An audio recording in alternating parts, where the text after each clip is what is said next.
로마서 12장 9절부터 13절까지 제가 읽습니다. 사랑엔 거짓이 없나니 악을 미워하고 선에 속하라. 형제를 사랑하여 서로 우애하고 존경하기를 서로 먼저 하며 부지런하여 게으르지 말고 열심을 품고 주를 섬기라. 소망 중에 즐거워하며 환난 중에 참으며 기도에 항상 힘쓰며 성도들의 쓸 것을 공급하며 손 대접하기를 힘쓰라. 아멘. 로마서 12장부터는 믿는 사람들이, 그리스도인들이 어떤 내용으로 그리스도인의 삶을 살아갈 것인가, 어떠한 삶의 방식과 어떠한 모양과 모습이 예수님을 따르며 예수를 믿는 사람들의 모습과 모양인가 하면서 말씀을 증거하고 있습니다. 구체적으로 이제 12장 9절에는 그렇게 나와 있습니다. 사랑엔 거짓이 없나니 악을 미워하고 선에 속하라.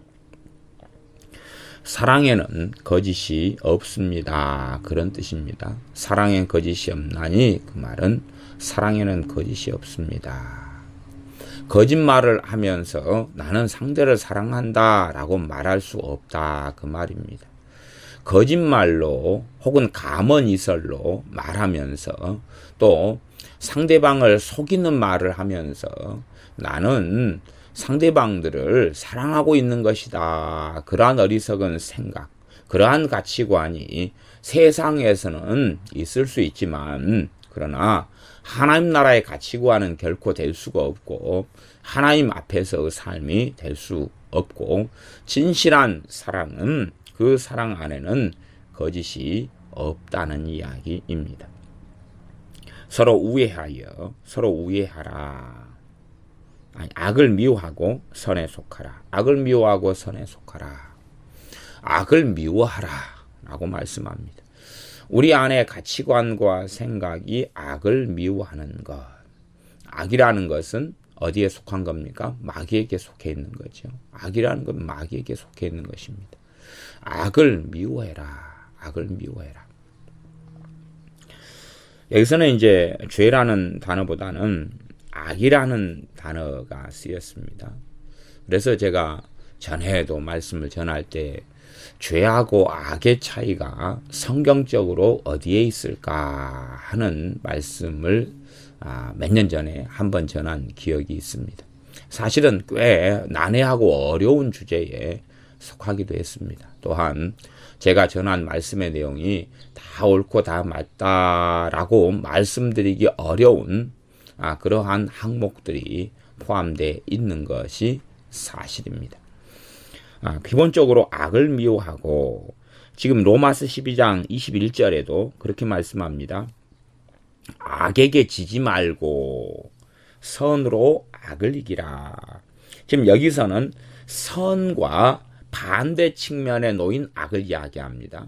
선악 그러지요. 우리가 상식적으로도 선악 그럴 때 선한 것, 악한 것, 선한 것, 악한 것. 어떤 면에서 악은 죄를 포함하고 있다라고도 볼 수 있는데, 지금 여기에서는 그런 것보다는요, 선과 악, 단지 그래서 이 죄라는 것, 말하자면 죄 안에 악이 포함되고 악 안에 죄가 포함되는 건 당연한 이야기지만, 지금 여기서 말씀하는 선과 대조적인 악을 이야기할 때는, 내가 악하다 그럴 때는, 가령 예를 들어 제가 두려워해요. 두려우면 죄지요. 근데 두려워하는 걸 가리켜서 악하다 그러지 않지요. 그런 걸 이야기하는 게 아니라 그 말이에요. 내가 상대방을 정말로 증오해요. 마음속에서. 그런 걸 가지고서 악하다 그러진 않아요. 왜? 마음속에 증오하는 걸 누가 할 수 있어요? 하나님 외에는, 자기 양심 외에는 알 수가 없는 거예요. 그런데 이제 내가 상대방을 증오하면서 증오하는 적극적인 행위를 해요. 다른 사람들에게 상대방에 대해 이간질하고 거짓말하고 거짓 소문을 퍼뜨리고, 또한 함정을 파가지고 그 사람을 빠뜨리게 만들려 하고 이걸 악이라 그러는 것이죠. 그래서 그러한 악을 미워하라라고 이야기합니다. 우리가 가지는 근심한다. 근심하는 것은 악이 아니에요. 죄지. 죄지 악이 아니에요. 우리가 그래서 근심하는 사람을 가리켜서 당신 근심이 많으니까 악인이구려. 그렇게 말하지 않지요. 근심을 많이 한 사람을 가리켜서는 그러잖아요. 주님의 말씀대로. 너무 근심하지 마십시오. 근심하면 안 됩니다. 라고 이야기하지. 악한 사람이네. 그렇게 안 하지요. 그런 것처럼 여기서 악은 이 죄하고는 사실상은 완전히 분리될 수는 없지만 구별되는 개념이라 이렇게 알 수가 있습니다. 선과 악 그럴 때 악은 어떤 면에서 적극적인 행위, 적극적인 그러한 못돼 먹은 행위 속에 살아가는 것, 그러한 것을 악이라 그렇게 말할 수 있다 하는 것입니다. 그러한 악을 미워하라 하는 것입니다. 내가 장발장에 나오는 것처럼 너무 배가 고파가지고 너무 굶주려서 가게에서 빵을 훔쳐요. 그러면 그럴 수 있어요. 근데 이것을 악이라 그러지는 않는다 그 말이에요.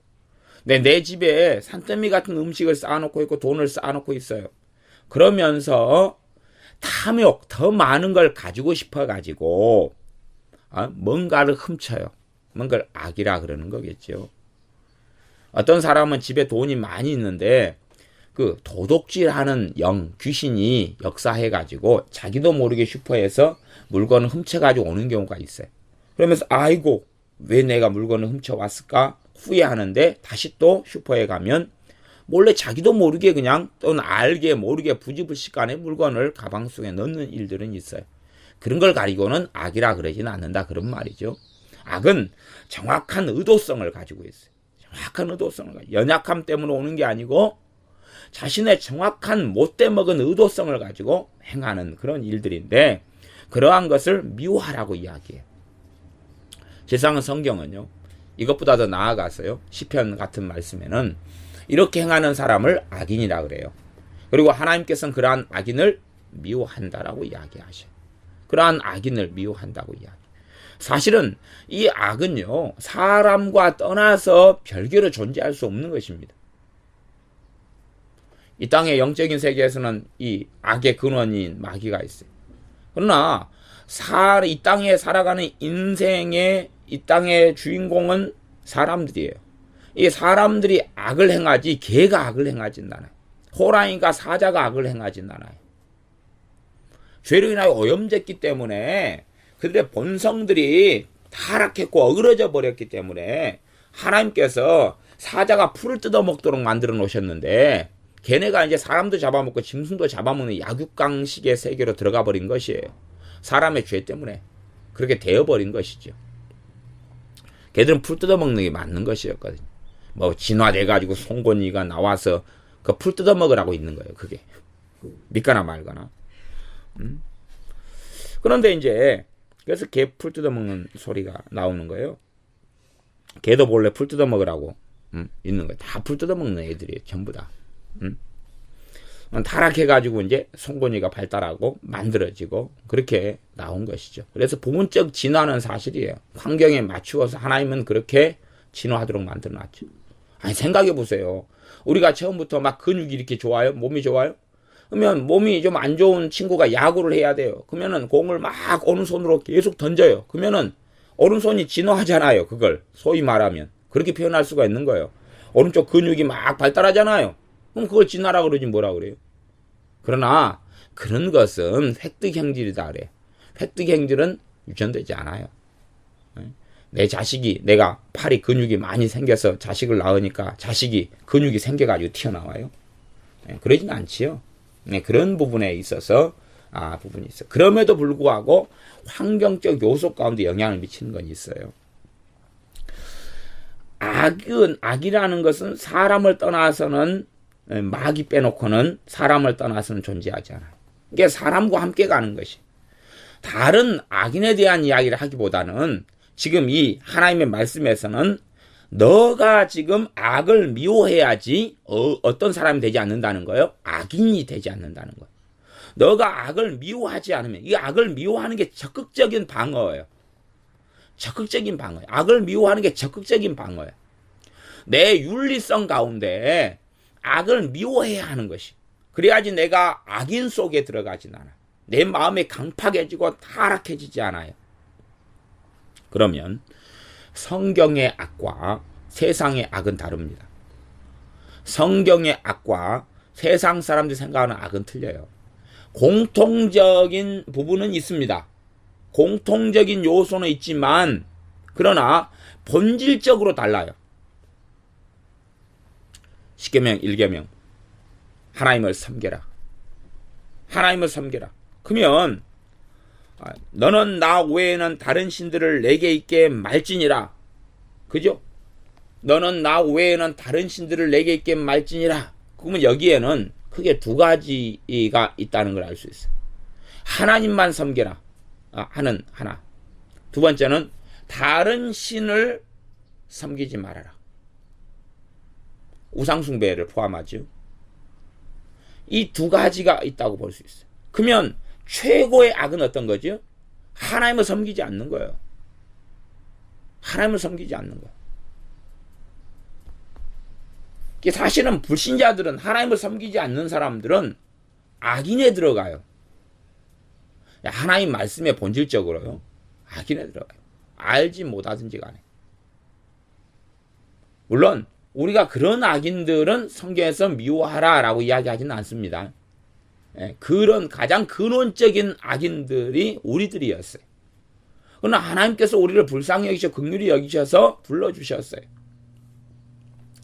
그런 근원적인 악인의 상태로 남다가 심판대 앞에 서니까 그들은 지옥으로 가는 것입니다. 하나님을 섬기는 게 사람의 본분인데 하나님을 섬기지 않아요. 또한 다른 신들, 다른 우상들, 다른 귀신들, 다른 잡신들, 조상 귀신들이라는 신들, 그런 것들을 섬겨요. 그러니 하나님께 대한 반역, 첫 번째 반역이 되는 거지. 십계명 2계명이 뭡니까? 우상을, 너희를 위하여 새긴 우상을 만들지 말라는 거지. 끊임없이 사람들은 자신들을 보호할 뭔가를 만들어가요.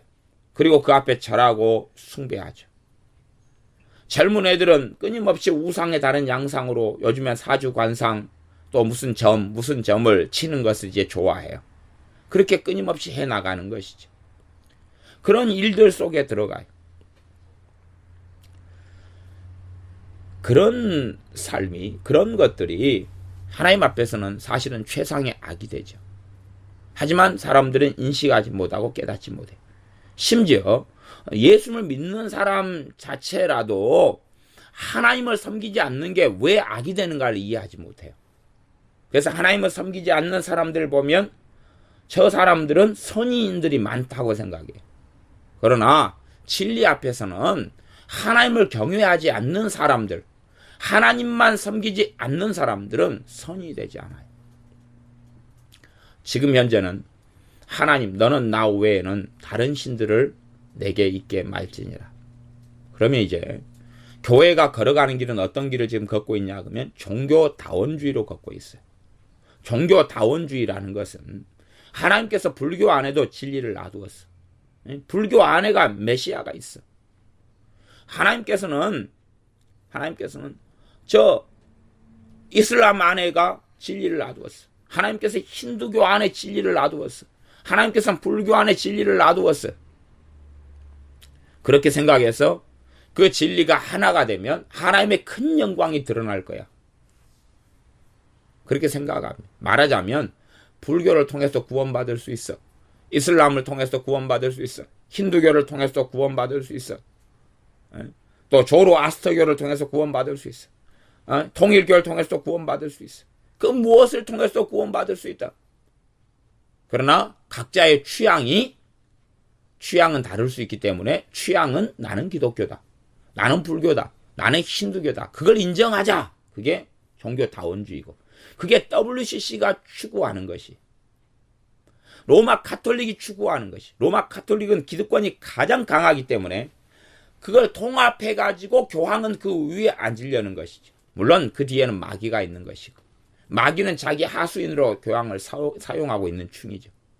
종교다운주의로 교회는 계속 흘러가요. 그렇다면 교회는 악해지고 있는 것이. 악해지고 있는 거. 왜? 하나님 외에 다른 신들을 이제 인정하고 두기 시작하는 거거든. 응? 부처를 하나의 신으로 인정하고 존중하기 시작하는 거죠. 사실은 지금 현재의 대한민국이 가지고 있는 불교는 이단입니다. 불교에서의 이단이에요. 지금 현재의 불교는 이 중국, 그 다음에 대만, 일본, 한국이 가지고 있는 불교는 본래 이 석가가 만들었던 불교가 아니에요. 석가가 만들었던 불교는 소승불교라 그래요. 물론 소승불교라는 것도 대승불교인 얘네들 입장에서 지은 이름이에요. 본래가 소승불교, 석가가 말했던 그 불교는 지금 현재 가지고 있는 극락의 사상이라든지 극락 정토의 사상이라든지 아니면 미륵의 사상이라든지 이런 거 하나도 없어요. 죽은 다음에 내세의 사상이라든지 그런 것도 없어요. 정말 단순한, 그냥 말하자면 깨달음을 얻는데 깨달음을 얻는 길을 이야기하는데 세상에서 무조건 떠나라. 그런 허무, 그런 공적시생, 자기를 비워라. 세상에서 떠나라. 어떤 그런 가치 중심의 것이에요. 그렇게 해서 깨달음을 취하는 거고, 어떤 면에서 신의 존재를 인정하지 않는 거예요. 무신론이에요. 무신론. 깨달음을 얻어서 득도하는 것이지 어떤 절대적인 존재가 있다는 것을 이야기하는 게 아니에요. 석가가 이야기해도 작은 이야기만 했을 거 아니에요. 그치요? 작은 이야기, 많은 이야기를 인생 가운데 하지 않았어요. 시간이 흘러가가지고 이제 석가를 신으로 만들어요. 그것은 대승이 했던 거예요. 이단아들이 자기 편의적으로 만들었던 거예요. 말하자면 석가는 그랬어요. 산속 깊은 곳에, 외딴 곳에 무인도 같은 데 들어가서 그러지 않으면 결코 깨달음을 얻을 수 없다. 그랬어요. 이제 대승은 뭐라고 이야기했냐면 석가 이야기하고 반대되는 이야기로 가정에 앉아서도, 집안에 앉아서도 도를 깨달을 수 있다 그랬어요. 이제 정반대 이야기를 했어요. 그리고 만들어진 게 대승 불교고, 한국의 불교고, 대만과 중국과 이런 데 불교예요. 그러니까 사실은 원래 석가가 만들었던 불교에 비해서 완전 이단이에요. 이단이고 사입이에요. 근데 자기가 주리를 이루면 이단이 아닌 거예요. 그러니까 이제 불교의 원전을 가지고 있는 쟤네들을 소승이라고 그러고 자기들 대승이라고 그래. 자기는 큰 대자를 쓰고 자기는 작은 소자를 쓰는 거예요. 그래가지고 공격하지만 사실은 그 안에는 별로 진리가 없어요.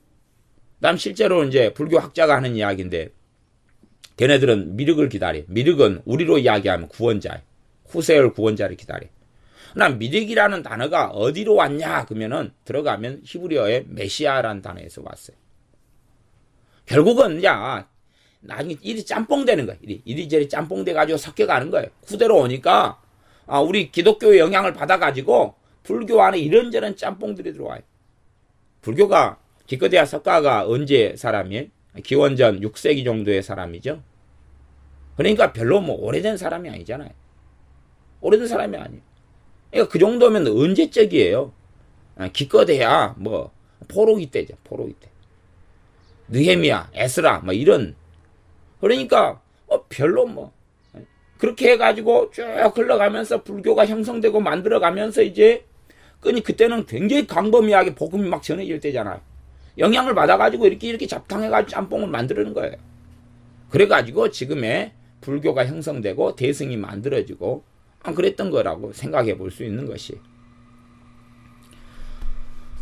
그러한 것들을 사람들은 다른 신들로 받아들여요. 인정해요. 거기에도 진리가 있다고 생각해요. 그렇게 하면서 심지어 어떤 어리석은 사람들은 너무나 유명한 목회자들이어가지고 제가 참 말하기가 거시기한데, 우리나라에 내노라 하는 목사님, 조영기 목사님, 김준옥 목사님, 이런 양반들이 뭐라 그럽니까? 나는 날마다 불경을 읽는다 그래. 나는 날마다 불경을 읽는다 그러고, 불경을 통해서 굉장한 유익과 깨달음을 얻고 있다. 좋은 것은 취해야 되지 않느냐. 김민호 목사님이 몸이 아프다가 자기가 불교에 참선을 했어요. 그랬더니 몸이 좋아진 거예요. 에? 그러니까 불교에 참선은 좋은 거다. 소원을 만들어서 참선을 가르쳐요. 불교의 참선. 좋은 건 배우고 가져와야 되지 않느냐 그러는 것이. 와, 그 좋은 것을 맨날 하는 승려들은 해탈했겠네요. 그런 특정한 어떤 목회자를 비난하자는 게 이야기 아니에요. 그 안에는 진리가 없는 거예요. 근데 난 경전을 맨날 읽습니다. 맨날 읽으니까 금묵자흑이라고 먹에 계속 가까이 하게 되니까 그 안에 사상이 뭐가 들어오는 거예요? 종교다원주의가 들어오고 미혹이 들어오는 것이에요. 하나님 말씀에 도대체 뭐가 부족해가지고 하나님 말씀은 완벽하고 부족함이 없어요. 하나님 말씀을 연구하고 말씀 속에 깊이 들어가야 되죠. 그런데 불교 경전을 읽는다? 저는 그건 도저히 이해할 수 없는 소치입니다. 무명의 목회자가 그렇게 이야기하고 공적으로 이야기하지 않는다면 덜 심각할 거예요. 아니면 자기가 그렇게 해도 그 입을 안 놀리면 되겠죠. 그러면 자기에게 영향을 받는 사람들이 헛된 대로 이상한 대로 가지 않을 테니까. 이러한 대목회자들이 입을 놀려서 나는 불교의 불경을 경전을 연구하고 읽으면서 말씀을 더 잘 깨닫는다는 이상한 생각을 해요. 그러지 말고 말씀에 대해서 정말로 깊이 있게 연구해놓은 종들이 얼마나 많아요. 그 신앙서적이 지금 천지사방에 깔렸어요. 아마 그것들도 만분의 1도 못 읽으셨을걸요.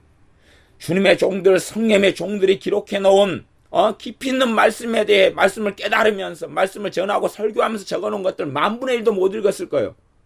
그럼 그 못 읽은 걸 남은 시간 동안에 읽으면서 말씀을 깨달으면 얼마나 좋겠어요. 근데 경전을 읽는다? 그건 종교다원주의로 걸어가는 디딤돌이 본인들이 되겠다는 증언이거든요. 연로하신 분들, 70이 넘으시고 70이 다 된 한국교회 30년, 40년을 했던 주의 종들이 정신이 나가버리면 엘리 제사장이 걷는 길을 걸을 수밖에 없는 것이에요. 누가 그 DNA를 장담하겠어요? 발람 선지자가 선지자로 살았다가 탐욕에 젖어서 걷는 길은 사망의 길이었어요. 그런 것처럼 자신은 신앙이 연수가 되고 자신은 과거에 성령 충만했고 자신은 누구보다 하나님 뜻을 알았으니까 나는 타락에 염려가 없어. 내가 생각하는 건 다 주님께로부터 왔어. 내가 경험하는 경험이 오라. 아니, 병 들었으면 주님께 치유받아야지. 참선해가지고 치유받으면서. 그래가지고 중국 정도에 가면요, 귀신의 역사가 얼마나 센지 압니까? 귀신이 그렇게 만만한 존재들이 아니에요. 사람을 공중으로 띄워버려요. 날아다니는 공중에서 귀신이 공중부양하는 건 흔하게 볼 수 있는 현상이에요. 근데 무슨 귀신이 살짝 들어갔다가 나왔다 겁마 좀 주고 근심마 좀 하게 하고 두통만 생기게 하고. 귀신을 몰라도 진짜 모르는 거예요. 이적과 기적은 얼마든지 행할 수 있는 것이. 대한민국 땅에서는 걔네들이 전략을 좀 바꿔가지고 그러는 거예요. 전략을 바꿔서. 아직 중국은 전략을 바꾸지 않았어요. 전략이 틀려요. 얘네들이 전략이. 전술이 틀려요. 대한민국 땅은 80년대까지만 해도 귀신들의 능력이 강력했어요. 80년 중반까지만 해도. 그러니까 어린 아이 같은 애들은 조금만 잘못하면 귀신 들려버리게 만들 수 있었어요. 미쳐버리게 만들 수 있단 말이에요. 지금은 그런 전략을 사용하지 않아요. 얘네들이 대한민국 땅에서는. 그럴 뿐이에요. 그럴 뿐이에요. 혹은 믿는 사람이 많아지고 은혜가 강해지니까 하나님께서 그것을 막으셨을 수도 있어요. 그런 사단의 전략의 부분에 있어서 어떤 부분은 안 되라고. 물론 이제 앞으로까지 그런 은혜를 주신다는 보장은 할 수 없지요. 사람들은 귀신이 정말 단순한 존재라고 생각해요. 정말로 이 귀신 역사하는 주술사 같은 경우는 우리가 그냥 점쟁이, 점친다. 이 안전해 생각하는데 뭐가 안전해요, 그것이. 정말 끔찍한 전쟁터 속에 들어가는 것이 점치로 들어가는 것이죠. 믿는 신자들이, 집사님들이 점치로 돌아다니는 정신 나간 사람들이 있어요. 안전하다고 생각하지. 귀신과 접촉하는데 뭐가 안전해요? 죽을 사망의 길만 기다리고 있는 거죠. 정말 귀신의 역사와 능력을 접하고 있는 이런 이들은 대한민국 땅에서는 그런 일이 거의 흔하게 안 나타나지만 아프리카 같은 곳만 가도 누구를 손가락 가리키면 죽어버려요. 누구를 저주하면 즉사해버려요. 그럴 권세와 능력을 귀신으로부터 부여받아가지고 행한단 말이에요. 하늘에서 불이 떨어지게 한다고도 이야기했잖아요. 온갖 기적과 이적을 행할 수 있도록 하나님께서 허락하셔요. 왜? 그렇게 해서 사람들을 미혹할 수 있도록 하나님 허락하시는 것이. 요한계시록에 나오는 말씀 아니에요? 그러니 귀신의 역사에 대해서 어리석게 생각하면 어떻게 되겠어요? 귀신의 역사 속에서 별일은 다 일어나는 것이에요. 그런 것을 분별하지 못하고 내게 나타나는 경험이다. 그래서 와 이게 진리다. 그러니 불교의 참선을 도입에 들어와야 되겠다. 악을 미워하라는 말씀이 무슨 말씀인지 깨닫지 못하는 것이에요. 악을 미워하라는 말씀이 도대체 무슨 말씀인지를 알지 못하는 거예요. 악을 단지 사기죄, 살인죄 그런 거라고 생각하는 모양이죠. 아니요. 악을 비춰볼 때는 하나님의 말씀으로 달려가야 되는 것이. 하나님의 말씀, 하나님의 계명으로 달려가야 되는 것입니다. 제가 이 로마서를 강의하지만 로마서 강의는 꽤 어렵습니다. 이게 쉽다면 무수히 많은 주의 종들이 로마서에 대해서 상상을 불허할 정도의 책을 쓰지는 않을 거예요. 그러죠? 아니 너무 명백하고 너무 쉬운데 이런 책을 쓰고 저런 책을 쓰고 이런 이야기를 쓰고 저런 이야기를 쓰고 이런 해석을 쓰고 저런 해석을 쓸 일이 없을 거 아니에요. 어마어마한 분량에 대한 로마서에 대한 자료들은 아예 그냥 수십만 권을 초과해버립니다. 그만큼 어렵기 때문에 그래요. 쉽고 단순하면 그러지 않겠죠. 심지어는 제가 그런 설명까지 다 할 수도 없고 해드릴 수도 없지만 신약 성경과 구약 성경의 관계가 어떻게 되느냐? 관계가 어떻게 되느냐? 그러한 것에 대해서도 이 땅을 다 덮을 만큼 책을 써도 해답을 낼 수가 없어요. 그러면 그런 것들을 로마서 안에는 포함하고 있어요. 율법과의 관계, 율법이 하는 역할들. 하지만 부분적으로만 이야기하지 명백하게 모든 것을 모든 이야기를 다 하지 않아요. 어떤 사람들은 생각해요. 야, 주님 오시기 전에 구약 성경은 다 성취됐으니까 필요 없어. 쓰지 말자. 그건 다 참조만 해야 돼. 그렇게 생각하는 사람들도 있죠. 그건 절대 거짓말이죠. 왜 그게 거짓말이냐 그러면 그것이 참말이라면 신약 성경에서 구약 성경 인용을 해요 안 해요? 인용을 안 해요. 가령 이 로마서 12장만 봐도 로마서 12장 19절에 보면 용서에 대한 말씀을 해요. 용서에 대한 말씀을 해가면서 12장 19절 내 사랑하는 자들아 너희가 친히 원수를 갚지 말고 진노하심에 맡기라. 기록되었으되 원수 갚는 것이 내게 있으니 내가 갚으리라고 주께서 말씀하시니라. 그러면 기록되었으되 그것은 신명기 32장에 있는 말씀이에요. 신명기 32장에 있는 말씀을 인용해 온 거예요. 원수 갚는 것이 내게 있으니 내가 갚으리라. 그러면 제가 신명기 32장 여기 35절이에요. 그러면 제가 돌아가가지고 한번 읽어보면 그렇게 돼 있어요. 보수는 내 것이라. 보수가 뭐예요? 원수 갚는 것은 내 것이라 그랬어요. 그들의 실족할 그때 갚으리로다. 가만히 있다가 그가 자빠질 때 그때 갚아버린다는 거예요. 그들의 환난의 날이 가까우니 당할 그 일이 속히 말이로다. 이렇게 신명기 32장 35절은 돼 있어요. 그러니까 보수는 내 것이라. 그것이 원수 갚는 것이 내게 있으니 내가 갚으리라. 그 보수는 내 것이라 그 말이. 그다음 내가 갚으리라는 것을 뒤에 있는 말씀으로 그들의 실족할 그때에 갚으리로다. 이런 것을 줄여가지고 지금 이 사도 바울이 인용하고 있는 것이 로마 12장 19절에 의해. 구약 성경은 성취됐어. 그럼 구약 성경에 있는 걸 가지고 인용을 안 하잖아요. 진리가 아닌데. 진리니까 지금 이야기하는 것 아니에요? 그런 부분에서 난해함이 있는 거예요. 구약 성경에 대한 어떻게 볼 것인가에 굉장한 난해함을 가지고 있어요. 하지만 구약 성경은 그대로 진리예요. 언제나 영원토록 진리예요. 그러나 어떤 말씀들은 어떻게 성취됐는가가 또한 있어요. 이 난해성이 어마어마하게 존재해요.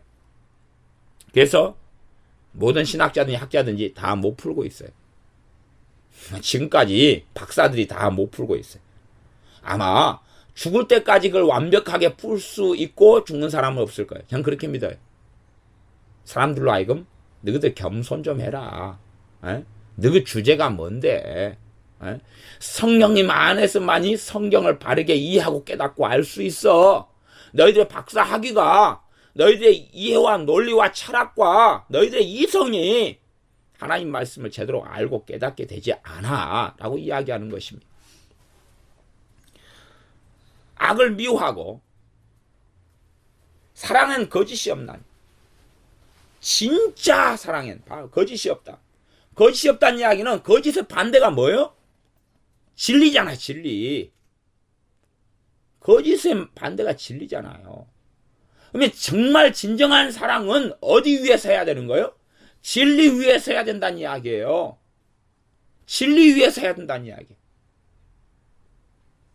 이번에 동성애 신촌이라든지 퍼레이드가 있고 막 축제가 있었어요. 동성애자들이 난리를 칠 때에 감신대 애들, 감리교 신학교 교수들이나 이런 인간들이 들어와가지고 우리는 동성애자를 사랑한다. 하나님도 동성애자를 사랑한다. 그래요. 하나님은 동성애자에 대해서요, 두 가지의 뜻을 품고 계셔요. 첫째는 하나님께 동성애자를 긍휼히 여기셔요. 두 번째는 동성애자에 대해서 하나님의 공의는 진노하셔요. 하나님의 사랑과 긍휼은 그들을 긍휼히 여기셔요. 그래서 그들에게 동성애를 버리고 정상적인 삶의 방식으로 하나님께로 돌아오라고 하나님은 기다리시고 계셔요. 또 하나는 그들이 그 동성애 가운데 계속 산다면 그들은 영원한 지옥의 심판을 면할 수 없어요. 하나님의 오래 참으심은 그들에 대한 사랑이지만 하나님의 오래 참으심은 언제까지나 있지는 않아요.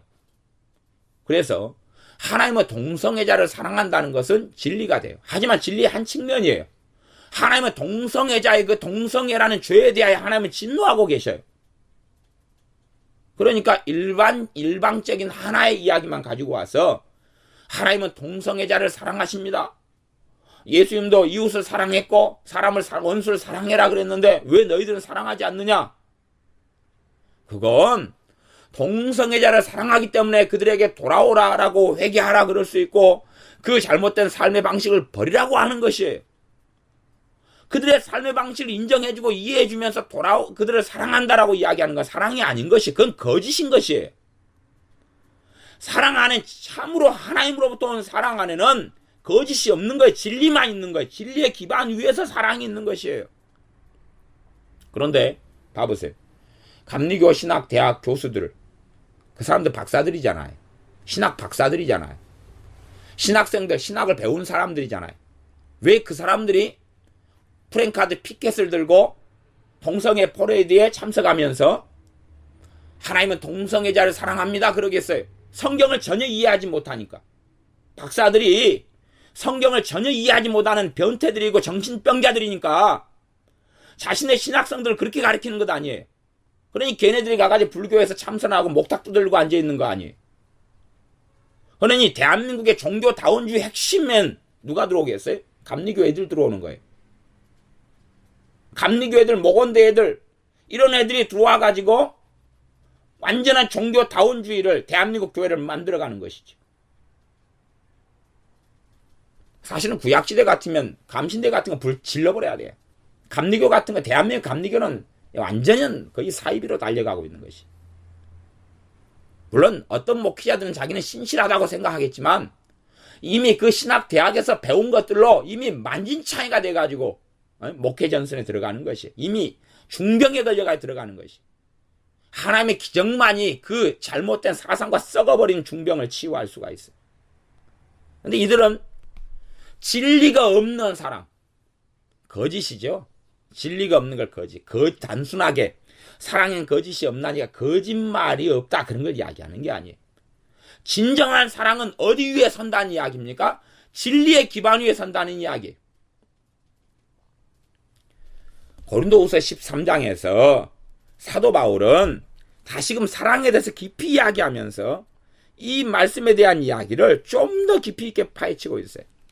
그러면 고린도후서 13장으로 가서 말씀해 보면 사랑은 13장 5절 하반절 악한 것을 생각지 아니하며 사랑은 악한 걸 생각지 아니하며 13장 6절 사랑은 불의를 기뻐하지 아니하며 사랑이 불의 정말 진정한 하나님께로부터 온 사랑이 동성애를 기뻐한다고요?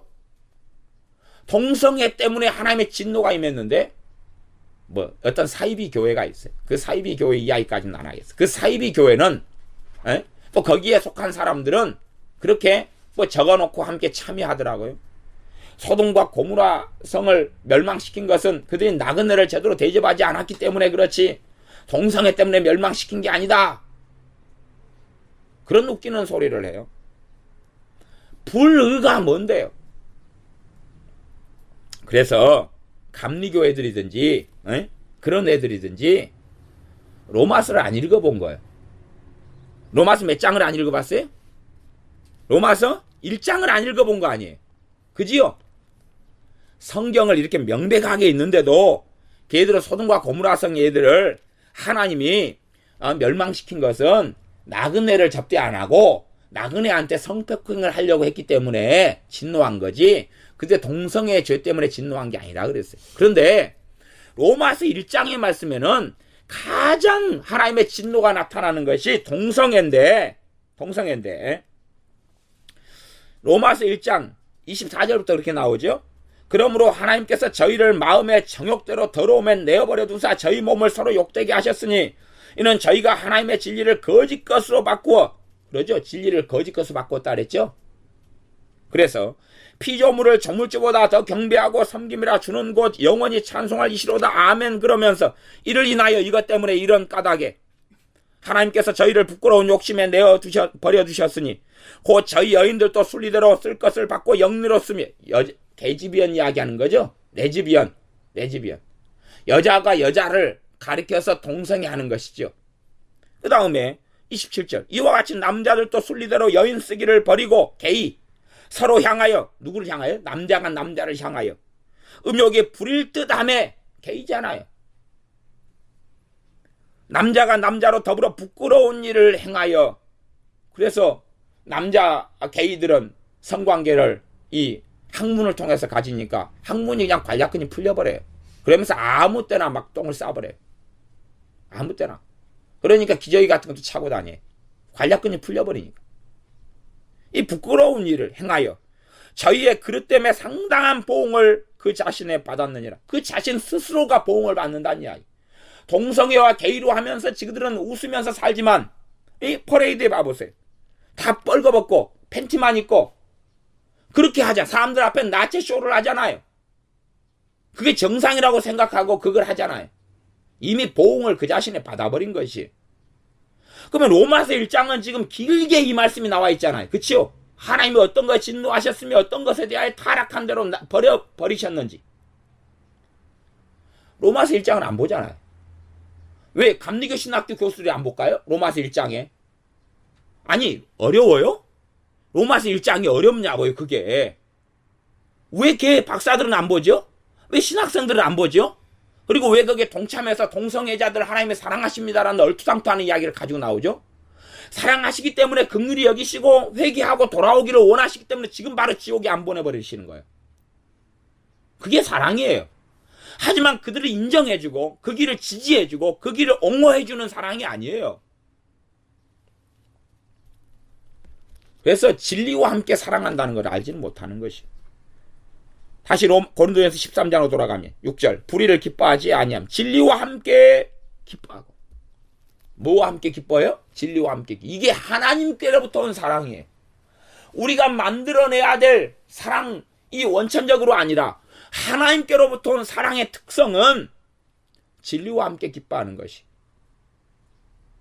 그런데 이 로마서 12장 9절 사랑엔 거짓이 없나니 지금 짧게 하고 지나갔습니다. 이 로마서 12장의 그리스도인들이 어떻게 살아야 될 삶의 내용은요 굉장히 짧게 지나갔고 이것은 굉장히 길게는 다른 성경들이 대부분 풀고 있어요. 왜?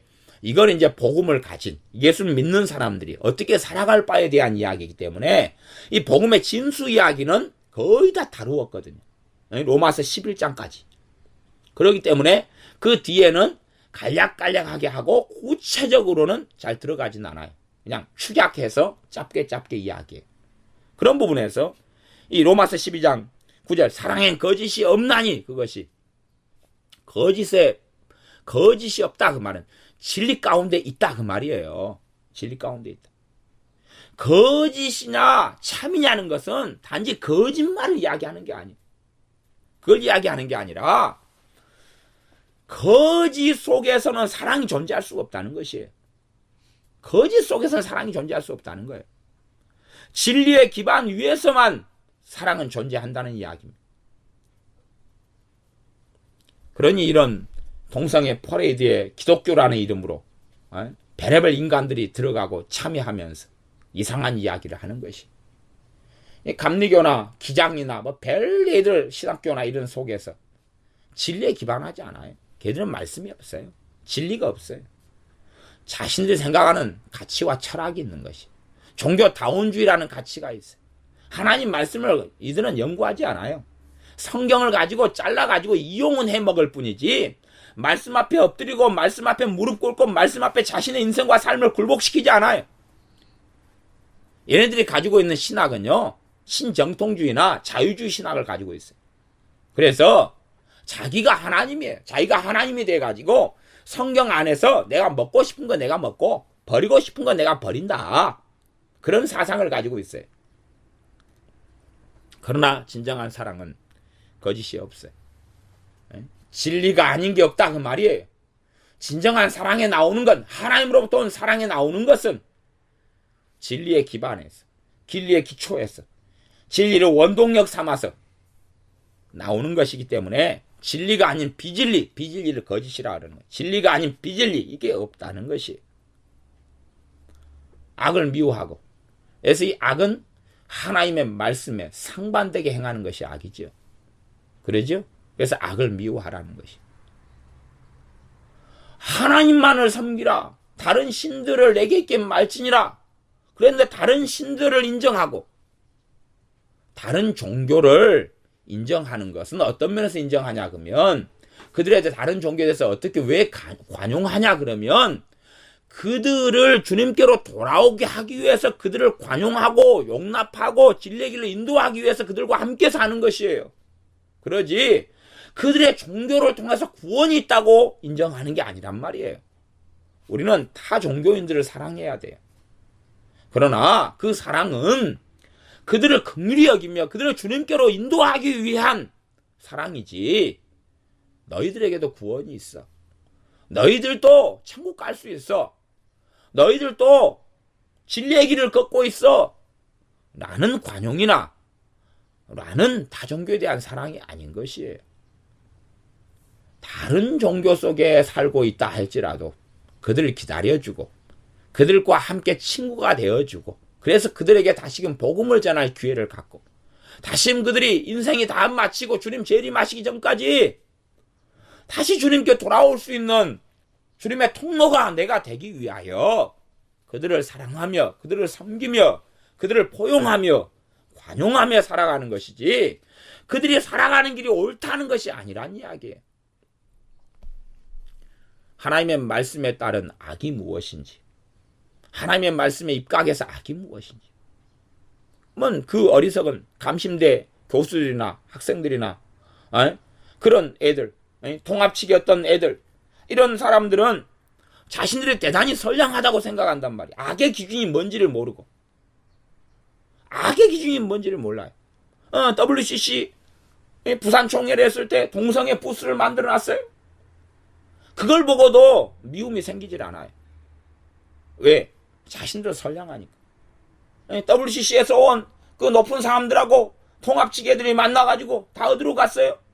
절에 갔죠. 절에 가서 절에서 하는 절의 행사에 템플스테이에 참여하고 그렇게 지내면서 그게 악이라는 걸 인정하지 못해. 알지를 못해요. 왜? 이미 진리를 벗어났기 때문에 그러지. 진리를 벗어나고 나면 뭐가 뭔지를 알 수가 없는 것이, 뭐가 뭔지를 깨닫지 못하는 것입니다. 이미 심각한 상황까지 와버렸다는 걸 알 수가 있어요. 한국 교회가 심각한 상황까지 와버렸다는 걸 알 수가 있어요. 악을 미워하고 선에 속하라. 이 선은 세상에서 선이 아닙니다. 하나님께서 기뻐하시는 것을 선이라 그래요. 하나님이 정말 기뻐하시는, 하나님께서 원하시는 삶과 길을 선이라 그래요. 그러면 하나님께서 원하시는 삶과 길인 이 선은 진리의 입각에서만 존재하는 것이, 하나님의 말씀의 입각에서만 선이라는 게 존재하지, 사람이 윤리성 속에서 선이 존재하지 않아요. 그냥 우리가 부모로서 자녀에게 말하듯이 야 착하게 살아라, 그런 선이 아니에요. 못돼먹게 하지 말지, 그런 악이 아니란 말이에요. 선과 악은 진리를 입각해서 선과 악이 무엇인지가 드러나는 것이지, 진리인 하나님 말씀을 빼놓고는 선과 악이라는 걸 알 수가 없는 거예요. 어떤 불교의 승려가 대단히 자비를 베풀고 대단히 관용하고 대단하게 무소유로 살고, 가난한 사람들 구제하고 살고 좋은 뜻과 좋은 마음, 선량한 마음으로 살았어요. 그것이 선이다? 그 선 아닙니다. 그건 악입니다. 왜? 하나님을 영화롭게 하지 않고, 하나님을 경외하지 않고, 하나님의 영광을 위해 살지 않았고, 자신의 영광이나 자신을 미혹하는 마귀의 영광을 위해 살아왔을 뿐이기 때문에 그래요. 진리가 아닌 자신의 사회적으로 세상적으로 보이는 선한 모습을 통해서 많은 사람들을 미혹시켰기 때문에 그래요. 와, 저 승려 저분은, 저 스님 저분은 정말로 선량하구나. 그러니 저기 안에 진리가 있는 게 아니겠어? 많은 사람을 미혹시키는 거예요. 영적인 원리는 동일합니다. 그래서 우리에게 정말로 그러한 삶을 살라 그래요. 우리에게 말씀을 실천하는 삶을 살라 그래요. 그러면 사람들 우리를 보고 뭐라 그래요? 아, 저게 진리가 있는 거 맞는 것 같아. 저 사람이 예수님 믿으면서 저런 삶을 사니까 저기에는 정말로 진리가 있는 것 같아. 저기에는 하나님이 계신 것 같아. 그렇게 하고 예수님께 나오도록 너희가 행동하고 살라, 그런 이야기를 하셨거든요. 그러한 모습이 불교 승려에게 나타나고 예수를 믿는 사람에게 나타나지 않는다면 얼마나 우리가 주님 앞에 수치스러운 삶이고 일이겠느냐 하는 것입니다. 악을 미워하고 선에 속하라. 진리의 입각한 이야기입니다. 악과 선은 하나님의 말씀의 진리를 빼놓고는 악과 선이 튀어나올 수가 없는 것이에요. 10절, 형제를 사랑하여 서로 우애하고. 형제를 사랑하여, 이것을 일반적으로는 그렇게 번역이 됩니다. 형제의 사랑으로 이렇게 번역이 됩니다.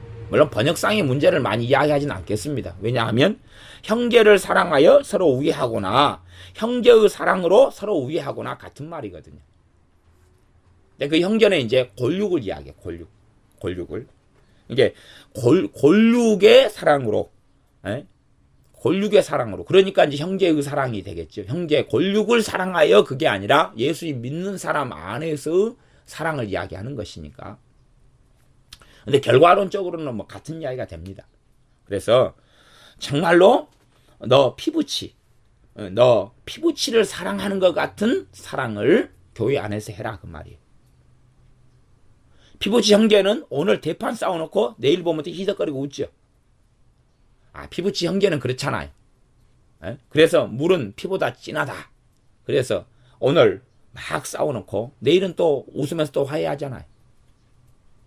형제는 그렇잖아요. 형제는 그 갈라놓을 수 없는 무엇인가가 흐르고 있는 걸 느끼잖아요. 그치요? 그래서 여기서는 형제의 사랑으로 그렇게 사실은 나와 있는 게 원어상의 이야기예요. 골육. 여기서 형제는 단지 지금 성경 전반적으로 나와 있는 예수님 믿는 형제를 이야기하는 게 아니라 그런 사랑으로, 그런 싸우고 막 대판하고 서로 때로는 막 안 좋은 말을 했다 그러더라도 시간이 좀 지나놓고 나서 다시 화해하고 다시 그 함께 영원히 동반자로 살아가야 되는 가족으로서, 그런 가족으로서 서로 우애해라, 그렇게 말씀하고 있는. 이게 믿는 사람이 교회 안에 가지고 있는 생각과 사상이 예수님 안에서 골육이 되었다는 것이, 예수님 안에서 가족이고 피부치가 되었다는 이야기. 누구의 피로요? 부모의 피가 아니라 예수님의 피로. 그래서 끊어질 수 없고 갈라설 수 없고 헤어질 수 없다는 것이. 그것 때문에 서로 우애하라는 것이. 물론 어떤 형제간에서는 영원히 안 볼 형제간도 생기고 있겠지요. 그러나 그 정도까지 가려면 정말로 먼 길, 극단적인 길까지 가야지 그런 일은 벌어지겠죠. 물론 이 그리스도인들의 모임, 그리스도인들의 만남인, 그리스도인들이 함께 있는 교회라는 공동체도 그럴 수 있어요. 그럴 수 있지만 그건 머나먼 여정을 걸어가서 그렇게 되는 것이에요. 그러지 작은 일, 소소한 일, 사소한 일, 별것 아닌 일들 속에서 싸우고 다투었다 할지라도 너희들은 미성숙함으로 인하여, 그러나 다시 또 싸운 다음에 화해하는 형제 관계처럼 예수님의 피로 하나가 되었기 때문에 서로 우애해라. 그리고 존경하기를 서로 먼저 해라. 너가 존경받으려고 하지 말고 먼저 존경해 주어라라는 것이. 상대방을 먼저 존경해 주어라는 것이. 제가 존중이라는 설교로 몇 차례를 해왔습니다. 먼저 존경해 주라. 먼저 존경해 주. 인사 받으려고 난 장로인데, 나는 권사인데, 나는 목사인데, 나한테 먼저 왜 인사 안 하나? 그게 아니라 먼저 인사해 주고, 먼저 아는 체 해주고, 먼저 손을 잡아주고, 그것이 상대방이 어떻게 나한테 행하나의 문제가 아니라 내가 하나님 앞에 어떻게 살아가느냐의 문제라 하는 이야기입니다. 12장 11절 부지런하여 게으르지 말고 열심을 품고 주님을 섬기라. 우리의 신앙생활은 나태해지기 쉬워요. 게을러지기 쉽습니다. 이 부지런하여 게으르지 말고 열심을 품고 주님을 섬기라. 그러면 이 부지런 게으름에 대해서는 잠언이 제고 많이 나와 있어요. 우리가 잠언을 한편으로 푸는 열쇠를 알 수가 있어요. 잠언 푸는 열쇠가 단지 게으름의 이야기는 주님과의 관계 속에서 게으름이 1번 순위구나 라는 걸 알 수 있어요. 그냥 겉만 이렇게 보면 부지런하면 가난하게 돼. 부지런하면 돈 못 벌게 돼. 그러면 그건 세상 지혜의 잠언이에요. 그러나 하나님의 말씀의 잠언을 이게 주님에 대해서 부지런하라는 거네. 믿는 신자들의 부지런의 세상 사람 삶에 대한 부지런의 원천은 어디서 오겠어요? 주님과의 부지런, 주님과의 관계 속에서 부지런 내서 온다는 걸 알 수 있어요. 세상 사람들의 부지런한 습관이 많은 걸 만들어내겠지만 믿는 사람들의 부지런의 1순위는 하나님과의 만남과 관계에서 부지런이에요.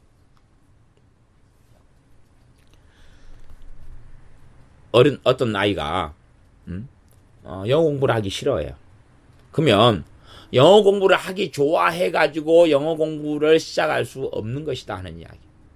영어와 함께 가까이 하고 시간을 많이 보낸 다음에 영어 실력이 늘면서 영어가 좋아지기 시작해. 우리가 하나님 말씀을 내가 이해가 안 돼요. 하나님 말씀이 사랑해주고 보고 싶고 읽고 싶어가지고 그 다음부터 성경 읽어야지, 그런 게 없단 말이에요. 말씀을 내가 억지로, 그럼 영어 공부를 억지로 안 해요? 억지로 안 하고 너무 좋아가지고 하는 거예요? 그런 아이가 있었을까요? 대한민국 아이 중에서?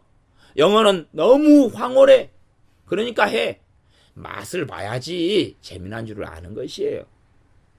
하나님 말씀을 처음에는 다 억지로 읽어야지. 억지로. 그것을 누가 대신해 주냐 그 말이에요. 누가 대신해 줄까요?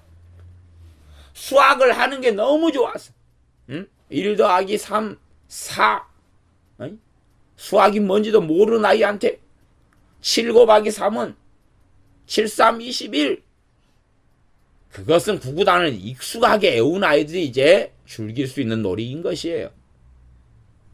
하기 싫은 아이가 하는 것이에요. 그러면서 실력이 늘어가면서 흥미가 생기고 관심이 생기는 것이. 하나님 말씀을 내가 스스로 의욕 있게 열심을 품고 말씀 속에 나아가야 합니다. 게으르지 말고 열심을 품고 주님을 섬기라. 그건 우리가 받는 명령이에요. 내가 받는 명령이에요. 신앙생활을 10년을 했어요. 성경을 가까이 하지 않았어요. 신앙생활 10년 했다 해서 성경 가까이 하는 습관과 그런 열심이 생기겠어요? 안 생기겠어요? 10년 동안 하는 동안에 말씀을 가까이 하지 않았어요. 그러면 그 사람은 말씀에 있어서는 갓난 어린아이와 똑같은 입장이에요. 그러면 말씀을 읽고 모르겠어요. 한 3년 부지런히 읽어야 말씀 읽는 은혜가 올지 모르겠어요. 3년 부지런히 읽어야 3년 지난 다음에 눈이 띄일 수도 있어요. 어떤 경우는 10년 신앙생활을 하면서 말씀을 가까이 하지 않았어요. 그러면 한 10년 읽어야지 말씀의 눈이 띄일 수 있을 거예요. 그럼 10년 동안 인내하기가 쉽겠어요? 때려치기가 쉽겠어요? 때려치기가 쉽겠죠. 주님 앞에 설 때까지, 주님 앞에 서서도 부끄럽겠지만 설 때까지는 왜 성경이 진리인가를 맘마보고 끝나는 것이. 말씀의 능력은 체험하지 못하고 말씀에 살아있으면 체험하지 못하는 것이. 하나의 지식, 하나의 책으로 전락시켜버리고 말이죠. 하나님 입에서 나오는 그 말씀을 하나의 책으로 전락시키고 말아요. 자, 우리가 로마서의 비밀을 좀 이야기해 봅시다. 로마서의 비밀을. 로마서의 비밀. 뭐 어려운 비밀은 아니에요. 로마서 1장부터 16장까지 사도 바울이 당시에 놀라운 성령의 역사로, 성령의 감동으로 로마서라는 성경을 기록해가지고 로마 교회에 보냈어요. 그것을 읽은 로마 성도들에게는 무엇이 있어요? 기름 부음이 있어요. 기름 부음이 있단 말이에요. 기름 부음이 있어요. 그러면 그 성경을 낭독하고 읽을 때에 놀라운 성령의 역사가 함께 나타났어요. 그렇구나. 그리고 이제 그 성경이 그대로 우리한테 넘어왔어요. 그러나 이 로마서 1장부터 16장까지 기름 부음은 빠져 있어요. 기름 부음은 빠져 있다니까요. 그러니까 우리가 읽어도 뭔가가 없어요. 자요. 과거에 조나단 에드워드라는 미국의 대부흥을 일으켰던 목사님이 계셔요. 1차 대각성 운동이라고 그래요. 그때의 핵심 멤버가 조나단 에드워드라는 목사님. 그 목사님이 어떤 설교를 했어요. 하나님의 손에 빠져들어가는 죄인들 이런 설교를 했어요. 그 설교를 들으면서 많은 사람들은 끔찍한 지옥의 참상을 경험하고 하나님에서 두려워 떨면서 하나님께 회심하고 돌아왔어요. 부흥이 일어났다 그 말이에요. 그 설교가 그대로 적어져 가지고 지금 책으로 나왔어요. 우리가 그 책을 읽어요. 무수히 많은 사람들이 그 책을 읽었어요. 당시에 그 설교를. 회개가 터지고 하나님을 만나는 사람들은 있을런지 모르겠지만, 그렇지만 10만 명이 읽었다 그래서 몇 명이 있을런지는 기껏해야 몇 명이에요. 그리고 없어요. 대다수의 사람들은. 저도 그 책을 사가지고 읽어봤는데 별로 느끼는 게 없었어요. 하지만 조나단 에드워드 목사님 그 설교를 듣는 사람들은 제가 그 책으로 나온 설교를 읽는 것처럼 느끼는 감흥하고는 전혀 달랐다는 이야기예요. 제가 이렇게 설교를 해요. 그러면 성령 역사를 최대한 이 녹음기에 담으려고 애를 쓰면서 말씀을 전하기도 하죠. 그럼에도 불구하고 제가 현장에서 전하는 성령 역사하고 그 다음에 듣는 것은 많이 감해져 버리고 말아요. 50%, 30% 감해져 버리고 말아요. 그러면 똑같은 걸 듣는다고 생각해도 전혀 똑같은 건 아니에요. 왜? 진리의 성령이 역사하지 않으면 안 되는데 그 성령의 역사가 줄어들어 버려요. 제가 말씀과 치유 집회를 해요. 집회 설교를 항상은 아니지만 종종 녹음을 합니다. 그러면 집회 설교를 듣는 사람은 그렇게 생각하실 수 있어요. 내가 집회 안 가도 집회 설교를 들었으니까 똑같은 거 아니겠어? 아니요. 집회 설교 녹음된 것하고 집회 현장하고는 10배에서 수십 배 이상 차이가 납니다. 집회에서 직접 들은 것하고 그 녹음된 걸 들은 것은 전혀 상황이 틀려요. 과거에 찰스 스펄전이라는 놀라운 하나님의 사람 목사님이 있었어요. 그 스펄전 목사님이 정말로 말씀을 전했을 때 무수히 많은 사람들은 주님을 만나고 회개하고 삶이 변화됐어요. 그 설교들이 지금은 그대로 기록되어서 책으로 나왔어요. 책을 읽어요. 변화된 사람 별로 없어요. 거기서 지식을 얻지 주님을 만나지 않아요. 당대에도 그렇게 되어졌기 때문에 스펄전 목사님에게 누군가가 물었어요. 목사님, 왜 당신의 설교는 놀라운데 당신의 설교를 통해서 놀라운 성령의 역사가 있는데 왜 당신의 그 설교가 그대로 책으로 기록되어 가지고 있는데 왜 그런 성령의 역사, 그런 놀라운 역사가 없습니까? 스퍼지 목사님 그렇게 이야기했잖아요. 봐보세요. 천둥과 번개를 책에 담을 수 있습니까? 우리가 지금 머리 위에서 천둥 번개가 친다고 생각해 보세요. 그러면 정말 놀랍죠? 막 두렵고 떨릴 수도 있을 거 아니에요. 내 머리 위에서 꽝꽝꽝꽝꽝꽝꽝 그러고 치는데 내가 거기서 경험했어요. 그 다음에 그걸 비디오로 찍었어요. 그걸 핸드폰 동영상으로 찍었어요. 그래가지고 이제 나중에 그 동영상을 다른 사람한테 보여줘요. 에? 내 머리 위에 친 천둥 번개를. 그 사람이 나하고 같은 걸 느껴요? 못 느껴요? 못 느끼지요. 느낄 수 없는 거예요. 왜 이 로마서가 어렵냐? 그 성령의 역사가 빠져있으니까 그렇죠. 그러면 그 성령님, 그 진리의 성령님은 어떻게 역사하시냐? 말씀 앞에 엎드리고 말씀 앞에 무릎을 꿇는 것만큼 역사하시죠. 내 수준만큼 역사하신다. 이 말씀은요, 내 믿음의 수준만큼만 역사하시면 내 믿음의 수준, 나아가 또 내가 간절함, 내가 엎드림만이 성령 역사를 가져오는 거예요. 그분은 진리의 영이시기 때문에. 그러니 성경을 무수하게 많이 읽는 사람들이 진리의 성령이 역사하지 않아요. 왜? 그는 진리를 사랑하지 않으니까. 그는 하나님을 경외하지 않으니까. 하나님 말씀 앞에 두려워 떨지 않으니까. 그러니 성경 보다가 이단 사이비가 되는 거 아니에요. 성경 보다가 미혹행 역사하는 것 아니에요. 성령님의 도우심과 깨닫게 하신 거 역사가 없으면 이건 그 어떤 것보다도 괴로운 것이 성경이 되는 것이고, 성령 역사가 있으면 그 어떤 것보다도 흥미진진하면 놀라운 여행이 말씀의 여행이 되는 것이에요. 유럽 여행보다 더 놀라운 여행이 이 성경 읽는 가운데 펼쳐진단 말이에요. 나이아가라 폭포보다 더 놀라운 장엄한 광경이 성경 읽는 가운데 벌어지는데 그건 성령의 역사를 통해서만 가능한 것이. 로마서의 비밀, 성경의 비밀은 그것이에요. 성령 하나님이에요. 그 성령 하나님께서 함께 해주지 않고 눈을 열어주지 않으면, 열어주어도 내 믿음의 분량만큼, 수준만큼 열어주신다 그랬어요. 그러니 막 성령님께서 막 내 어린아이 수준에서 막 놀랍게 열어주신다 해도 자고하거나 교만할 필요와 이유가 없는 것이 내 수준에서만 그런 것이니까. 12장 11절 부지런하여 게으르지 말고 열심을 품고 주를 섬기라. 주님에 대해서 열심을 품어야 되고, 열심을 주님에 대해서 열심을 품고 부지런해라. 그럼 첫째는 말씀에 대한 부지런, 그죠? 예배에 대한 부지런, 찬양에 대한 부지런, 기도에 대한 부지런, 이 기본적인 부지런을 알 수 있어요. 그러면서 이제 삶 속에서 주님 앞에서 살아나가는 열심이, 삶 속에서 사람만 보고 사람만 기쁘게 하고 사람 눈치만 보고 살아가는 그런 삶이 아니라 주님을 영화롭게 하기 위하여 살아가는 그런 열심을 품고 살아나가는 삶. 그렇게 삶 속에, 직장 속에, 생활 속에서 주님을 섬기는 열심과 부지런으로 이야기합니다. 12장 12절 소망 중에 즐거워하며.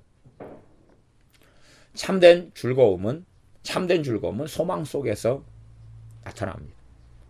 소망은 이 땅에서 내가 얻게 될 소망이 아니에요. 보이지 않는 소망입니다.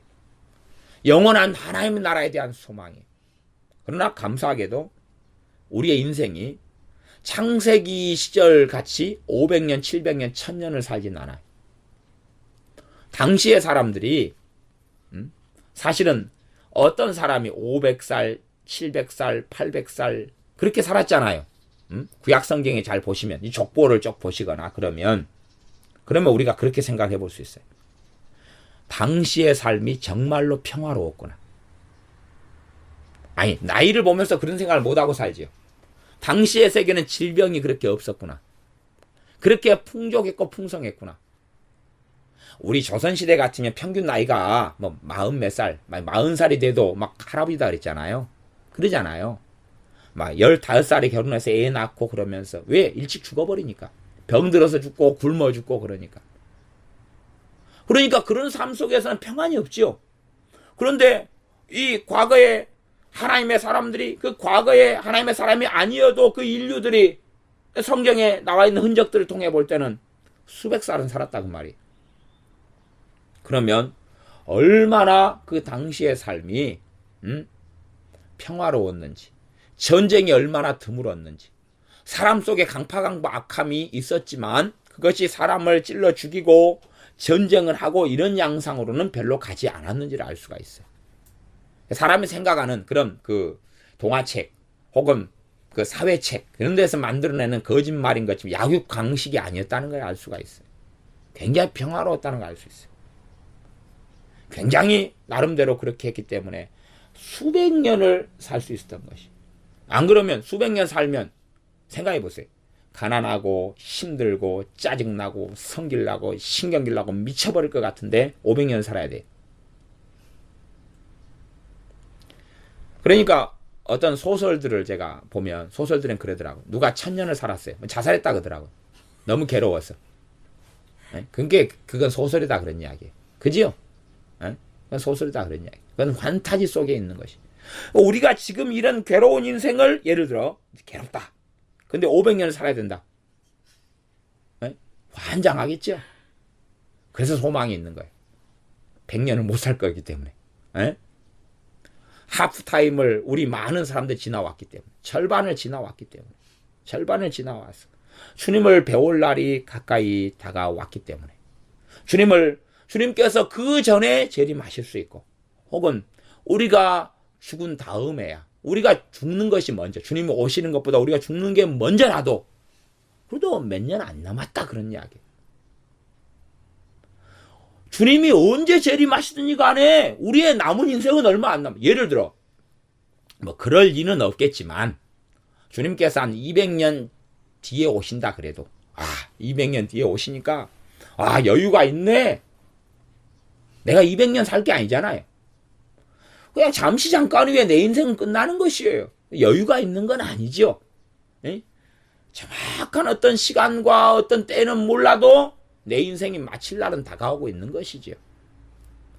그러면 무슨 소망을 품어야 되느냐? 나이는 늙어가고 힘은 없어지고 이빨은 빠져가고 머리는 하얘지고 쭈그러면 생겨가는데 주님 안에서 가지고 있는 영원한 소망을 붙들어야지만이 즐거움이 나타난다는 이야기.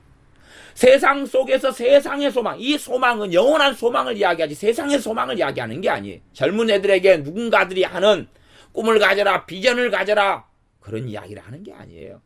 그것은 세속주의와 결탁하고 섞여버린 이야기들이 정말 많습니다. 참다운 소망은 예수님 안에서 가지는 소망 외에는 없는 것입니다. 보이는 것은 소망이 아니니 그랬어요. 영원한 소망을 품고 있는 사람이 거기에서 즐거움이 오는 것입니다. 영원한 소망을 가진 사람이 거기에서 즐거움을 가지는 것이.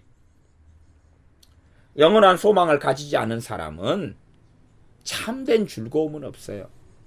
영원한 소망을 가지니까 거기에서 참된 즐거움이 솟아나는 것이. 세상에서 소망을 가지려는 사람이 자기의 삶과 세상을 봐요. 그러면 비교할 때 항상 열등하고 항상 부족하고 항상 없고 항상 천하고 비천해요. 그러면 소망이 아니라 절망이 오겠죠. 어떤 사람이 절망을 가지고 있다. 그 사람이 예수님 믿는 사람이다. 그럼 그 사람은 세상 속에 소망을 가지고 있다 그 말이에요. 세상 속에 소망을 가지고 있는 사람은 절망 속에 들어가는 것이. 물론 세상 속에 소망을 가지고 있는데 돈도 있고 명예도 있고 명성도 있다. 그런 신자다. 그런 신자는 종교인이거나 가짜 신자로 전락하는 것입니다. 세상 속에서 소망을 가지고 있는 사람은 세속화가 되어버리거나 절망 속에 들어가거나 둘 중에 하나 말고는 없습니다. 세상의 소망을 가진 사람은 주님하고 떨어진 삶으로 달려가거나 아니면 절망 속에 들어가요. 왜? 그 소망을 못 얻으니까. 혹은 그 소망이 이루어져 가니까 너무 세상이 좋거든요. 주님께로 돌아오질 않죠. 시간이 흘러가면 흘러갈수록. 하지만 참된 영원한 소망을 주님 안에서 영원한 소망을 진리의 말씀, 약속의 말씀들이 입각한 영원한 소망을 가지고 있는 사람들은 어떤 형편에서라도 자족할 수도 있고 기뻐할 수도 있고 노래할 수도 있고 춤출 수도 있고 즐거워할 수도 있습니다. 그래서 제가 간혹 가다가 그런 비유와 예화를 사용합니다. 누가 내가 지금 현재 먹을 것이 부족해서 밥하고 김치밖에 없어요. 내가 너무 가난하게 살아요. 그래서 나는 1년 뒤에 10억짜리 적금을 타게 될 거야. 그러면 내가 운동화가 찢어졌다. 남은 좋은 운동화, 나는 찢어진 운동화. 그렇게 신고 가도 부끄러워요? 안 부끄러워요? 안 부끄러워요. 나 1년 뒤에 나 10억짜리 적금 타는데. 자식, 네가 비싼 거 해도 나는 그 비싼 거 곧 있으면 얼마든지 사서 신을 수 있어. 내가 없어서 그러는 게 아니야. 그럴 것 아닙니까? 어떤 부자가 땅을 100만 평 가지고 있었습니다. 근데 현찰이 별로 없었어요. 추레한 양복을 입고 파티에 갔습니다. 사람들이 아이고 지질이 궁상을 떠네. 근데 그 사람은 당당했습니다. 왜? 땅을 안 팔아서 그렇지 100만 평이 있단 말이에요. 100만 평이. 근데 누구한테 주눅이 들겠습니까? 땅 부자인데. 물론 현찰이 없어서 탈이지만. 하나님의 자녀는 정말 최상의 적금을 몇 년 뒤에 몇십 년 뒤에 탈 거란 이야기예요. 최상의 적금을 몇 년 뒤에 몇십 년 뒤에 탈 거예요. 그러니 즐거움을 가지게 되죠. 즐거움을 가지게 돼요. 참된 소망, 비교하는 비교의식 말고 주님 앞에서 참된 소망을 가지는 사람은 즐거움이 생겨나는데 그 즐거움이 환난을 이기게 하고 그 즐거움이 근심을 이기게 하고 그 즐거움이 인내를 가지고 오는 것이에요. 오래 참음을 가지고 오는 것이. 떨어진 운동화를 신고 가면서 1년 뒤에 나 적금 탈 건데. 그래서 상관없잖아요. 지내볼 만한 거예요. 지내볼 만한 거예요. 어려움 속에서 부모가 자녀를 키우면서 그러면서 빼빠지게 고생하면 자녀를 키워요. 사실은 그 부모들의 마음 속에는 소망이 있기 때문에. 누구에 대한 소망이냐면 자녀들이 크면 이제 형편이 풀릴 거야. 자녀들이 크고 돈 벌고 잘 생활하면 이제 자녀들을 키울 때까지만 이렇게 어렵지. 자녀들 다 키워놓고 나면 얘들이 사람 구실할 거고 우리도 형편이 좋아질 거야. 그 소망 가운데 자녀들을 참으면서 키우죠. 물론 이루어질런지 이루어지지 않을런지는 물음표지만 정말로 영원한 소망을 가진 사람들은 그 소망 속에서 즐거워하라라고 말씀해요. 그 소망 속에 들어가서 즐거워해라. 환난 중에 참으라. 그럼 소망 다음에 환난이 나오는 것입니다. 소망 다음에 환난이 나와요. 소망 없는 환난은 못 견디는 것입니다. 소망 없이 고생만 진탕나게 하면 어떻게 버티겠어요? 그러나 소망 중에 즐거워하는 가운데 환난 중에 참는다 그 말이에요. 기도에 항상 힘쓰며 항상이니까 평안할 때도 힘쓰고 안 평안할 때도 힘쓰고 절망스러울 때도 힘쓰고 절망된다 해서 발 닦고 잠만 자지 말고 그때도 힘쓰고 몸이 피곤할 때도 힘쓰고 시간이 없을 때도 힘쓰고 그렇게 항상 힘쓰고 성도들의 쓸 것을 공급하고 성도들 쓸 것이란 말은 이제 당시의 이 신약시대 같은 경우는 핍박받는 교회 시대고 그 다음에 복지가 이루어지지 않아서 빈익분 부익부가 극에 이르렀던 시대예요. 그렇기 때문에 믿는 사람들이 주로 노예도 많고 종도 많고 그 다음에 가난하고 굶주린 사람이 많았어요. 그러니까 내가 먹을 것이 좀 있으면 먹을 걸 나눠 먹으라 그 말이. 나눠 먹으라. 생존 시대니까 나눠 먹으라는 것이. 쓸 것을 공급해라. 먹을 것이 먹을 것. 먹을 것 입고 살 것. 응? 그러니까 입을 것 옷. 응? 우리가 지금은 너무 그냥 옷 같은 의류가 이 대한민국 사회는 너무 썩어 넘쳐나가지고 뭐 쓰레기통에 버리잖아요. 그치요? 근데 제 어릴 시절만 해도 옷이 얼마나 귀하고 없었어요. 옷이 없어서 맨날 주 입었잖아요. 기워서 입었어요. 기워서.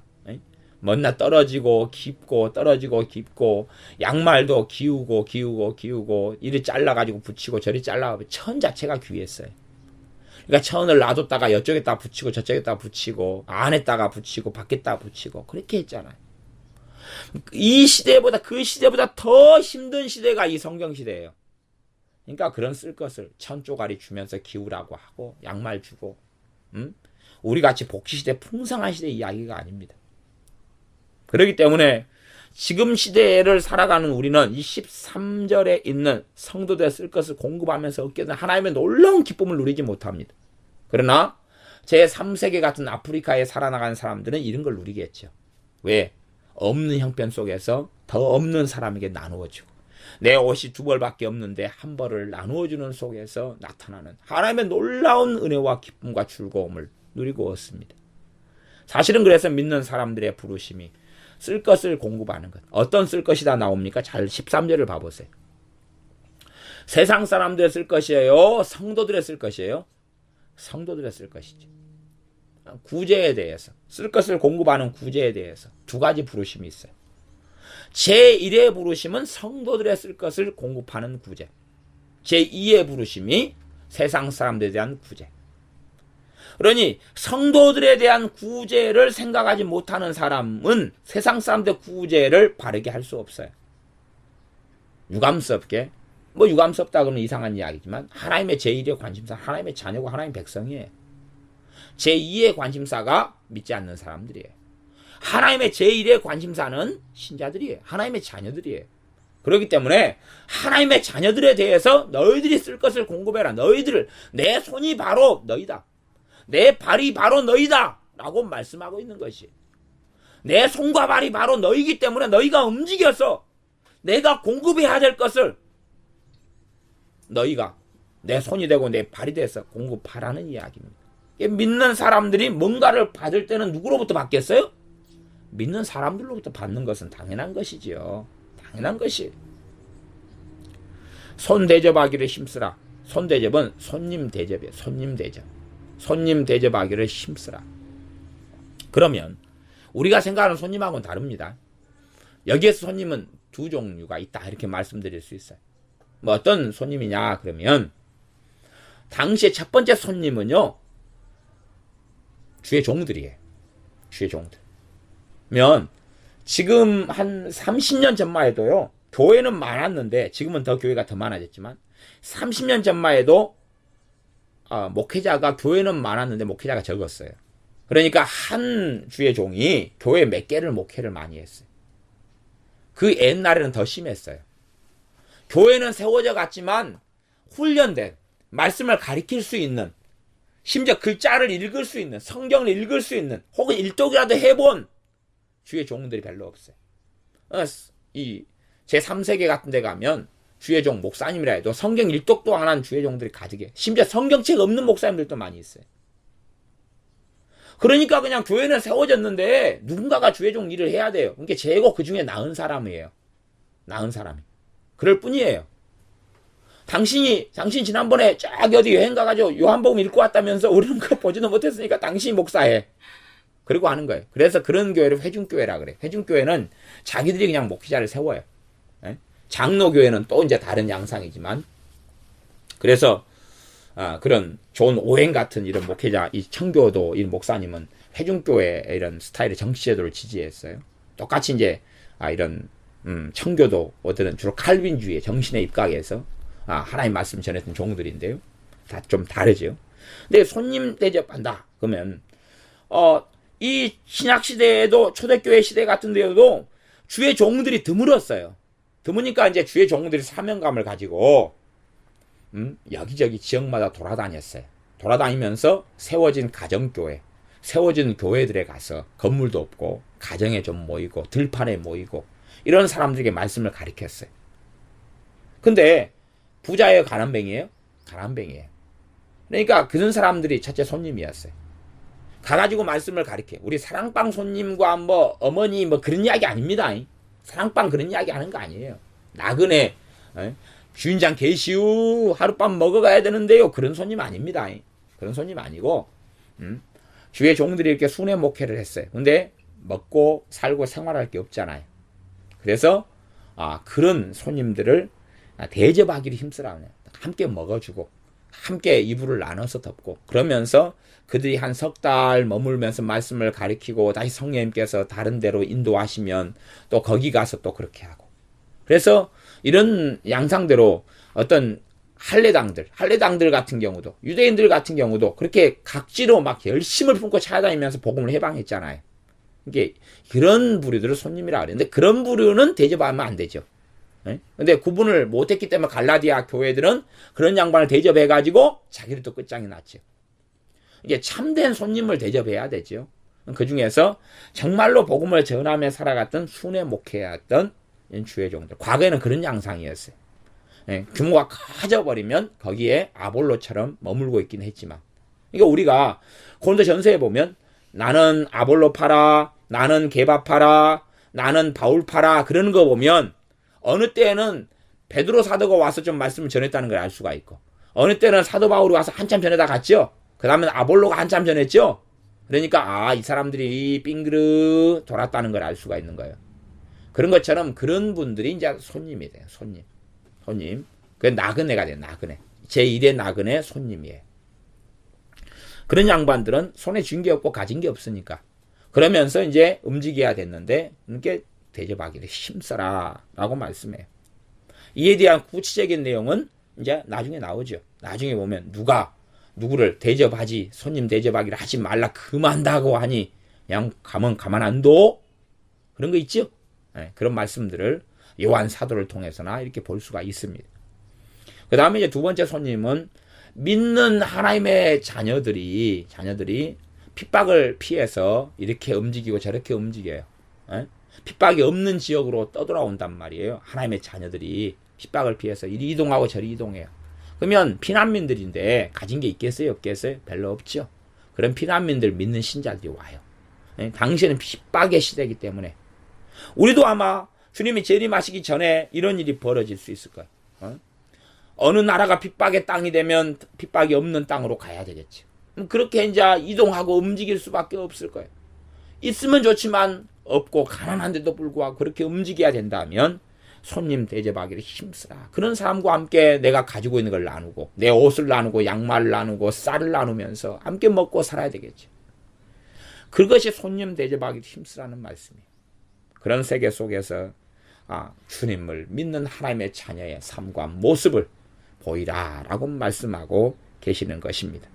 다시 말씀 앞으로 돌아가서 말씀을 이제 마무리하겠습니다. 사랑에는 거짓이 없다. 진리의 입각에서 그래서 살아가는 것이 그것이 사랑이다. 악을 미워하고 선에 속하라. 우리가 하나님의 말씀의 진리를 붙잡고서야 참다운 사랑을 이룰 수 있고 참다운 악이 무엇인지 선이 무엇인지 또한 거기에 입각해서 예수님을 믿는 자의 삶의 모습과 삶으로 나아가서 주님을 기쁘시게 하는 삶을 살 수가 있습니다. 기도하겠습니다. 아버지 하나님, 우리가 진리에 입각한 삶을 살지 아니하고 진리가 없는 감정적인 인본주의적인 사랑 속에 들지 않게 하여 주시옵소서. 어리석은 동성애를 그들을 사랑이라는 명목으로 품어주는 어리석음이 아니라 동성애자들을 사랑하지만 그들에 대해서 긍휼을 베풀지만 그들이 하는 행위와 그들의 삶을 인정하는 그들과 함께하는 그런 사랑이 하나님의 진노를 가져온다는 진리의 말씀을 정확하게 아는 가운데 긍휼을 베푸는 그런 자녀들이 우리가 되게 하여 주시옵소서. 참으로 악을 하나님의 말씀에 따라 미워하고 선에 속하는 참 진리 안에 속하여 선을 행하는 삶을 우리가 살게 하시며 또한 그리스도인들인 우리에게 요청하신 말씀들을 우리의 삶 속에 실현시킬 수 있도록 거룩한 성령 하나님 우리를 도와주시옵소서. 예수님의 이름으로 기도하옵나이다. 아멘.